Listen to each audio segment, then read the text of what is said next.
James and Mike had been best friends since childhood. They grew up in the same neighborhood, attended the same schools, and even shared similar dreams, success, freedom, and a better life than the one they had. But as they got older, something became very clear. James was an optimist. Mike was a pessimist. This one difference slowly but surely shaped their futures in ways neither of them expected. One hot afternoon, James and Mike sat at their usual spot at a small roadside cafe. It was their routine grabbing a drink, talking about life, and complaining about their problems. Well, Mike did most of the complaining. "I'm so tired of this life," Mike grumbled, stirring at James. "No matter what I do, nothing changes. The system is rigged. The economy is trash. Only the lucky ones make it." James leaned back in his chair, shaking his head. "Come on, Mike. You always talk like this.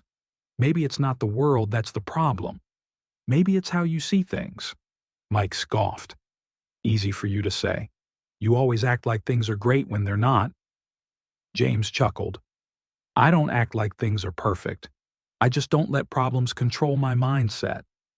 Remember when I lost my job last year? I was scared, sure. But instead of crying about it, I started learning digital marketing. Now, I work online and make more than I ever did in that boring office." Mike rolled his eyes. "Not everyone is lucky like you." James sighed. "Luck had nothing to do with it, Mike. I just refused to sit and complain. I took action. That's the difference." Mike wasn't convinced. "Nah, life just favors some people more than others." James looked at his old friend, realizing that Mike didn't see himself as capable of change. He believed the world was against him, and because of that, he never even tried. Over the next few years, their lives took completely different turns. James stayed committed to self-improvement. He learned new skills, took online courses, and surrounded himself with ambitious people who inspired him. He didn't waste time blaming the economy or waiting for things to change. He changed himself first. Soon, his online business started making real money. He got in shape, met new people, and even started traveling. His life wasn't perfect. He had setbacks, bad days, and moments of doubt. But he always bounced back, knowing every failure was a lesson. Mike, on the other hand, stayed exactly where he was, physically and mentally. He still worked the same low-paying job he hated. He still complained about the government, the economy, and how life was unfair. He still blamed everything except himself. Whenever James tried to help him, sending him free courses, offering advice, even giving him small business ideas, Mike always had an excuse. "I don't have time to learn that. I'm not good at that kind of thing. That won't work for me." Instead of trying, he spent his evenings watching TV, scrolling through social media, and envying others who had better lives. One evening, James decided to visit Mike. They hadn't seen each other in months, and he was worried about his old friend. When James entered Mike's apartment, he was shocked. The place was a mess, empty food containers stacked on the table, clothes scattered around, and a thick layer of dust covering everything.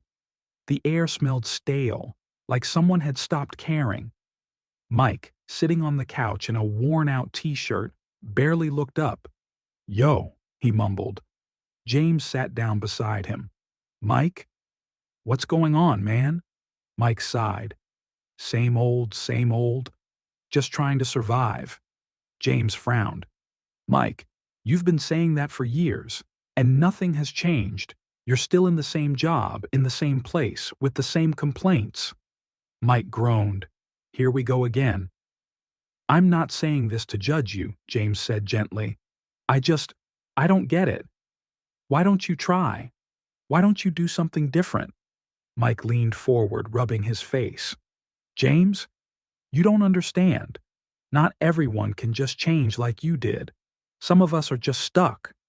James exhaled. "Mike, the only difference between us is that I believed I could change, and you believed you couldn't. And guess what? We were both right. Mike looked at him, his eyes dull, but deep down, something in his friend's words hit him. James stood up, looking around the apartment one last time. I'll always be here if you want to change, Mike, but I can't do it for you. Then he left the moral of the story. Your mindset shapes your reality. James chose growth, and it led him to success. Mike chose excuses, and it kept him stuck. Life isn't about luck.